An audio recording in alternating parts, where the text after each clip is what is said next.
ठाणे मतदारसंघात भाजपचं पारडं जड दिसतंय। त्यामुळे इथले संभाव्य आमदार नेमके कोण आहेत ठाणे शहरमध्ये ते देखील आपण पाहूयात। पुन्हा एकदा ठाणेकरांनी कुणाला पसंती दिलेली आहे, कुणाला आपलं आमदार म्हणून निवडलेलं आहे। संजय केळकर यांच्या नावावर शिक्कामोर्तब होत आहे। संभाव्य आमदार संजय केळकर असतील असं दिसतंय। राजन विचारे माजी खासदार लोकसभेला पराभूत झाले आहेत आणि आता देखील या निवडणुकीत पराभूत होऊ शकतात असं दिसतंय।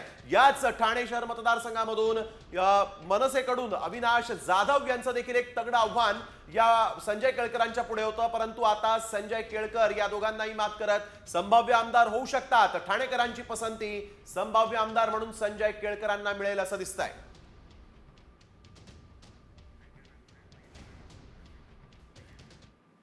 तर ठाण्याबद्दल आपण पाहिलं तर भाजप या ठिकाणी स्ट्रॉंग होल्ड आपला राखून आहे आणि या ठिकाणी त्यामुळेच नाव समोर येत आहे संजय केळकर यांचं। मनसे आणि ठाकरे गट असे दोन्ही उमेदवारांना बाजूला सारत संजय केळकर या ठिकाणी संभाव्य आमदार होत आहेत। आणि नेमकं या सगळ्याची कारणं काय आहेत ही जाणून घेऊयात। आमचे प्रतिनिधी त्या ठिकाणी आपल्याला जोडले गेलेत। आपण पाहूयात की संजय केळकर यांचे कोणते मुद्दे त्यांना सरशी करण्यात मदत करतायत।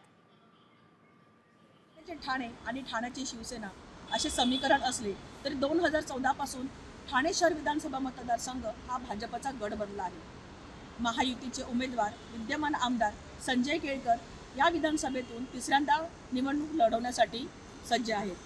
त्यांच्या विरोधात शिवसेना ठाकरे गटाचे राजन विचारे निवडणूक लढवत आहे।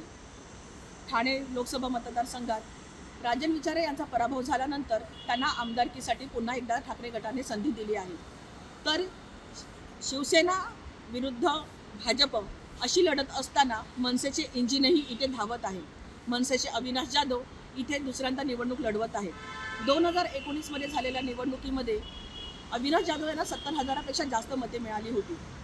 त्यामुळे या मतदारसंघामध्ये सध्या तिहेरी लढत असली तरीही संजय केळकर यांचे पारडे अजूनही जड मानले जात आहे। आता इथे शिवसेनेचे 2 गट झाल्यानंतर एक संघ असलेला जो वोटर्स आहे तो कुणाला मतदान करणार याच्यावरतीच इकडे विजयाचे गणित ठरणार आहे।